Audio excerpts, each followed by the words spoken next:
Please. The show starts in 4, 3, 2, 1, go. Hello dear student, आशा करते हैं आप स्वस्थ हो गए. Today we are discussing lesson number 4, class 12th business studies part 1. Okay, chapter name is planning. What is planning? क्या होती है planning? आप सभी जानते हो कि प्लानिंग कैसे होती है. इस लेसन में हमें इस टॉपिक के बारे में ही पढ़ना है. So let's start. Chapter number 4, planning. Meaning of planning means deciding about the future course action attain to the desired objective. भविष्य में कुछ पाने के लिए, ठीक है, या भविष्य में कुछ करने के लिए, या हमें भविष्य में क्या करना है, इन सभी का ऑब्जेक्टिव डिसाइड करना, उद्देश्य डिसाइड करना. Doing thing without planning can be lead waste money and energy. बिना प्लानिंग के अगर आप कुछ करते हो तो यह आपकी वेस्ट होगा मनी और एनर्जी. अगर सीधे से भाषा में कहे, manage is the rest management function. Management का बहुत इंपॉर्टेंट फंक्शन क्या है? प्लानिंग है. Planning is a important every kind of function. Planning सभी स्तर में बहुत इम्पॉर्टेंट मानी जाती है. प्लानिंग के बारे में अगर कहें हम लोग, planning is a answer of the question. Planning कुछ क्वेश्चंस का आंसर है. जैसे कि वेयर आर वी नाउ, अभी हम कहाँ पर हैं. Where do we want to go, हमें कहाँ पर जाना है. हाउ डू वी गो, हम कैसे जाएंगे. How do we get there, हम कैसे हासिल करेंगे. हाउ आर वी डूइंग, हम वो कैसे करेंगे, है ना. इन सभी का आंसर क्या कहलाता है? Planning. Planning is a mental activity also. It is required foresight, imagination and judgment. Planning is a deciding advance what to do and how to do, है ना. प्लानिंग उसे कहेंगे हम लोग एडवांस में ही सोचना, what to do and how to do. Planning के definitions की अगर हम लोग बात करें तो यहाँ पर हमारे पास 7 डेफिनेशंस अवेलेबल है, जिसमें से आप कोई भी एक एग्जामिनेशन में लिख सकते. देखते हैं कोई एक definitions. Planning is deciding in advance. पहले से ही डिसाइड करना है एडवांस में, what to do, how to do and who is to do. क्या करना है, कैसे करना है और कौन करेगा. Planning bridge the gap from where we are and where we want to go. Planning bridge है इन दोनों के कनेक्शंस का, कि अभी हम कहाँ पर हैं और हमें कहाँ पर जाना है. This is the definitions of planning. Next topic is feature, characteristic or nature of planning. First is basic feature of planning, that is it is goal oriented process. Planning is very closely associated with the goal or objective of the organization. Okay, planning क्या है? goal oriented, लक्ष्य को हासिल करने की प्रक्रिया. Specific goal are set to plan along with the activities undertaken achieve the goal. गोल के साथ ही हम लोग प्लान करते हैं कि गोल को कैसे हासिल करना है, वहीं पर हमारी प्लानिंग काम होती है. Well defined goal lead to efficiency in planning. अगर गोल अच्छा हो तो गोल की प्लानिंग भी इफिशिएंसी के साथ होना ज़रूरी है. Next is planning is a pervasive activity. Here pervasive means universally, पूरे विश्व में पाई जाने वाली. Planning is a part of managerial activity at all the level. Planning सभी लेवल पे पाई जाती है और पूरे विश्व में देखने को मिलती है. Pervasive means universally. Planning is a flexibility. Planning is a flexible as the base on future condition which too are dynamic. Future condition कैसी है हमारी? डायनेमिक है. तो जो भी प्लानिंग हम लोग करेंगे बेस्ड ऑन फ्यूचर कंडीशन, वो कैसी होगी? भविष्य के कंडीशन पर आधारित होगी. Okay. In practice new problem arise quite often. To do meet the manager must be changes in the exciting plans. तो अगर कुछ प्लान में कुछ प्रॉब्लम्स आती है तो हमें वो अकॉर्डिंग टू प्लान के हिसाब से चेंज करनी पड़ेगी. Planning is a continuous process, non stopping process. Okay, planning is continuous process without stopping. It is create always opportunity in the business. Okay, basic managerial functions. Planning is occupy the first place in the first managerial function. Management का पहला functions या कहीं important functions क्या कहलाता है? Planning. This is because the decision are regard the organization structure, staffing, motivation, leadership etcetera. ऐसा इसलिए है क्योंकि ऑर्गेनाइजेशन का स्ट्रक्चर कैसा होगा, प्लान करना पड़ेगा. स्टाफ कैसा होगा, ये भी प्लान करना पड़ेगा. मोटिवेशन कैसे देना है, ये भी प्लान करना पड़ेगा. और लीडरशिप कैसे क्रिएट होगी, ये भी प्लान करना पड़ेगा. Planning is a forward looking process. Planning is always forward looking, भविष्य को देखने की प्रक्रिया. ठीक है, या भविष्य के बारे में सोचने की प्रक्रिया. The aim of planning think to future the best advantages of the organization. Planning का काम क्या है? फ्यूचर देखना, ताकि हम लोग पहले से रियलाइज कर सके कि क्या होने वाला है. ये किसके लिए इम्पोर्टेंट है? ऑर्गेनाइजेशन के लिए. तो फ्यूचर एनालिसिस एंड प्रेडिक्टिंग, भविष्यवाणी करना फ्यूचर के बारे में कि हम लोग कैसे, क्या और क्यों करना चाहते हैं. Okay, now efficiency in each actions. Planning से हमारी एक्शंस में क्या आती है? एफिशिएंसी आती है.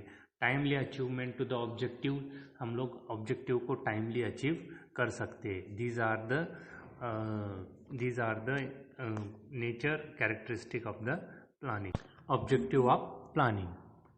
First objective planning, that is setting the objective. Objective को तय करना. Planning is the defined the clear objective and predetermined, then the integrated efforts, human physical factor are made achieve the desired objective. Okay, अगर आप objective तय नहीं करेंगे तो आप किसी भी लक्ष्य तक पहुंच नहीं पाएंगे. Unity of action. The objective of planning is to provide unity in action. Okay, मतलब हमने पहले भी we are already studied the one topic that is unity in direction. Here the most important factor is connected here. Unity in action. Providing information. Through the planning good information provide to the management. Okay, by the external और internal person. Economy in a management. Planning leads to economy and efficiency involve the selection most profitable course. Okay, planning से हम लोग ये तय करते हैं कि हमारे लिए क्या अच्छा है और क्या बुरा. That is the call economy in management. Direction and operation. The objective of planning is not only coordination between physical and human resources but also directing the collective efforts human force toward the goals. Okay, planning का मतलब सिर्फ इतना ही नहीं कि coordination बनाना human resources और physical resources में. उसका मतलब है कि सबको एक साथ लेकर कॉमन ऑब्जेक्टिव के लिए काम करना. Planning is a decision making process. Planning facilities the process of decision making. Planning हमें डिसीजन लेने में मोस्ट इम्पॉर्टेंट हेल्प करती है. Achievement of target. Okay, the final object planning that is timely achievement of the targets, है ना, समय से अपने टारगेट को पूरा करना. Minimizing the risk. Planning help to reduce the risk which is uncertain condition depend on the future. Okay, these are the objective of planning. Importance of planning. Okay, according to planning, जैसे कि उसके characteristic है, objective है, उसी तरह से ही planning के importance भी होते हैं. First important, that is helpful in a business objective. Planning is a anticipate future demand, the evaluate exciting and prospective resources. हम लोग चुनते हैं कि हमारे लिए एक अच्छा और बेस्ट रिसोर्स क्या रहेगा. It is make effective coordination between physical and human efforts. Planning always coordination between the human and physical coordinations. Okay, physical यानी कौन? हम लोग. ह्यूमन यानी कौन? हम लोग. फिजिकल्स मीन्स मशीनरी या लैंड, बिल्डिंग एक्सेट्रा, कई सारी चीज़ें आ गई इसमें.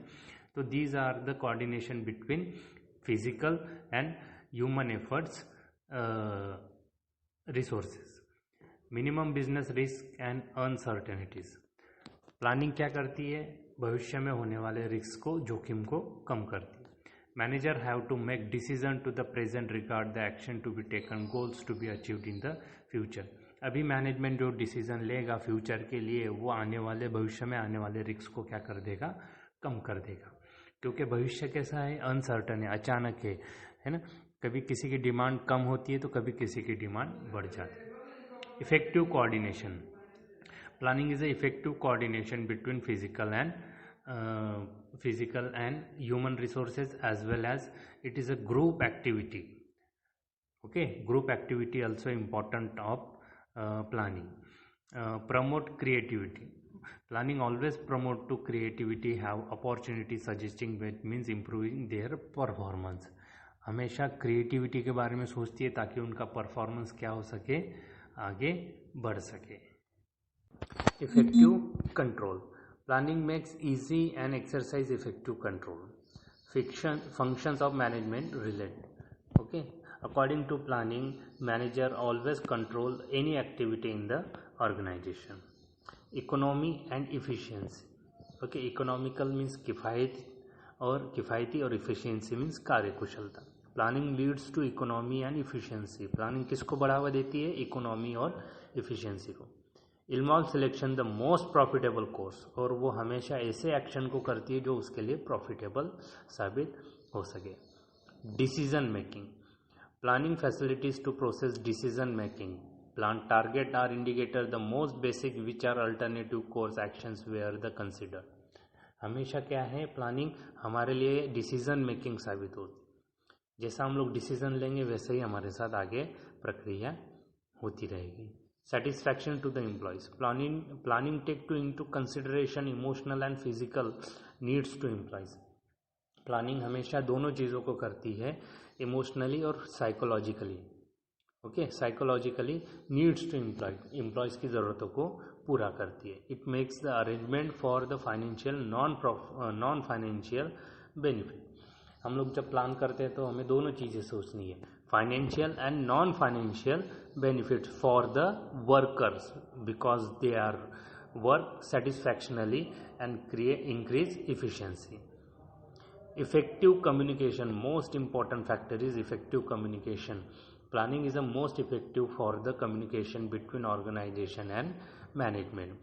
Optimum use of resources. You know the very well meaning of this topic, optimum use of resources. These are the importance of planning. Next difference is here, single use plan and standing plan. What is single use plan? Which is not repeated in a future, जो भविष्य में कभी दोबारा use नहीं होगा, one time use होगा short period के लिए। And what is the standing use plan, which is repeatedly in a future time to time, जो भविष्य में दोबारा हम लोग जिसका टाइम टू टाइम इस्तेमाल करते रहेंगे, that is standing plan. Okay, तो सिंगल यूज प्लान और स्टैंडिंग प्लान का हमें डिफरेंस देखना है। तो पहला डिफरेंस तो यही हो गया, single use plan is not repeated in a future. Okay, standing plan which is repeated in a future again and again. Okay, aims a single use plan activity are non recurring in nature, जो भविष्य में दोबारा से repeat नहीं होगा।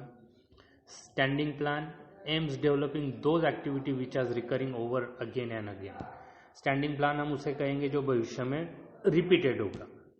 Okay, single use plan it is a short time period, है ना। When we are getting our objective it is end, जब हम लोगों को हमारा ऑब्जेक्टिव मिल जाएगा तो सिंगल यूज प्लान क्या हो जाएगा, खत्म हो जाएगा। Standing use plan it is a continuously going on in a long period, जो हमेशा लॉन्ग पीरियड के लिए चलता रहेगा।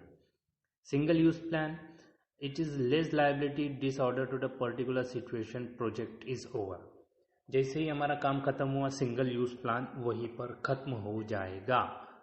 Okay, standing plan it is a relatively more stable plan because use over and over again and again. Okay, standing plan उसे कहेंगे जो हम स्टेबिलिटी देगा हमें, है ना, स्थिरता देगा, जो इसका हम लोग बार बार यूज करेंगे। Scope of the single use plan narrow, इसका स्कोप क्या है, बहुत छोटा है, because when you are getting objective, जब ऑब्जेक्टिव हासिल कर लोगे तो इसका यूज खत्म हो जाए। Standing plan it is a wider scope, इसका स्कोप क्या है, बहुत बड़ा है, in the business organisation. Single use plan example budget है ना. बजट कुछ समय के लिए बनाते हैं हम लोग, हर बार नया नया बजट बनाते हैं, इसलिए budget is a example of single use plan. Standing use plan means recruitment of worker. हम लोग हर बार वर्कर की रिक्रूटमेंट करते रहते हैं, उनको जॉब देते हैं, तो recruitment of worker is a example of standing plan. So my dear student, this is the end of chapter number 4 part 1. Now remaining information we are getting in part 2. Thank you. Have a good day. Dear student, please like and subscribe our channel for more and latest update videos. Thank you.